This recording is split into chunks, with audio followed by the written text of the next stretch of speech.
ప్రస్తుతం చాలామంది సంపాదన, కెరియర్ అంటూ వయసు మీద పడినా కూడా పెళ్లిళ్లు చేసుకోకుండా అలాగే ఉంటున్నారు. 30-40 ఏళ్లు వచ్చినా కూడా ఇంకా పెళ్లిళ్లు చేసుకోకుండా అలాగే ఉంటున్నారు. తర్వాత పెళ్లిళ్లు కాలేదని, పిల్లని ఇవ్వడం లేదని ఆత్మహత్యలకు కూడా పాల్పడుతూ ఉంటారు. పెద్దలు ఎంత చెప్పినా వినిపించుకోకుండా ఆ మాటలను పెడచెవిన పెట్టేస్తుంటారు.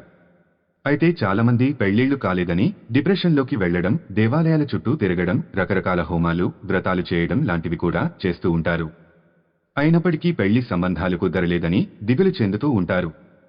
అయితే పెళ్లి కాలేదని బాధపడుతున్న అబ్బాయిలు ఇప్పుడు చెప్పబోయే పరిహారాలు పాటిస్తే తప్పకుండా పెళ్లి కుదురుతుందని చెబుతున్నారు పండితులు. మరి పెళ్లి కావాలి అంటే ఎలాంటి పరిహారాలు పాటించాలో ఇప్పుడు మనం తెలుసుకుందాం. వివాహ సమస్యలు ఉన్న మగవారు 41 రోజుల పాటు సుబ్రహ్మణ్య స్వామికి ప్రత్యేక పూజలు చేయాలని చెబుతున్నారు పండితులు. ప్రతిరోజు స్వామివారిని భక్తిశ్రద్ధలతో పూజించడంతో పాటు స్వహస్తాలతో ఏదైనా నివేదన చేసి స్వామివారి ఆలయానికి వెళ్లి 21 ప్రదక్షిణలు చేసి గోత్రనామాలతో అర్చన చేయించుకోవాలట. సంకల్పం చెప్పే సమయంలో వివాహ దోష పరిహారార్థం అని చెప్పి స్వామివారిని దర్శించుకుని వస్తే తప్పక సకల వివాహ దోషాలు పరిష్కరించబడతాయట. అలాగే స్వామివారి అనుగ్రహం వల్ల తప్పక శుభం కలుగుతుందని చెబుతున్నారు పండితులు. అయితే స్వామివారికి నివేదన చేయడానికి మీరు పెద్దగా ఆలోచించాల్సిన పని లేదు అంటున్నారు పండితులు. ఎందుకంటే మీ శక్తి మేరకు ఏది ఉంటే అది, అనగా పాలలో చక్కెర వేసి కలిపి నైవేద్యంగా సమర్పించినా కూడా దేవుడు సంతోషిస్తాడని చెబుతున్నారు.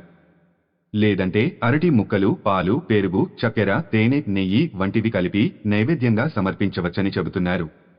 దీనిని పెళ్లి కాలేదని దిగులు చెందుతున్న వారు స్వహస్తాలతో తయారు చేయాలని చెబుతున్నారు. ఇలా చేయడం వల్ల స్వామివారు బాగా తృప్తి చెంది మీరు కోరుకున్న కోరికలను నెరవేరుస్తారట.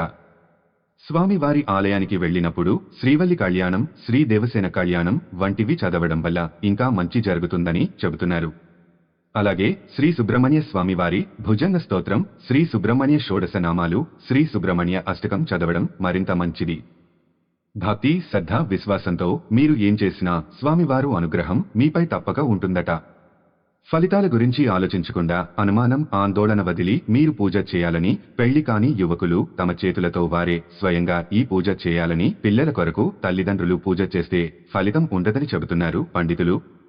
అయితే పిల్లలకు కుదరని పక్షంలో తల్లిదండ్రులు చేయవచ్చని చెబుతున్నారు.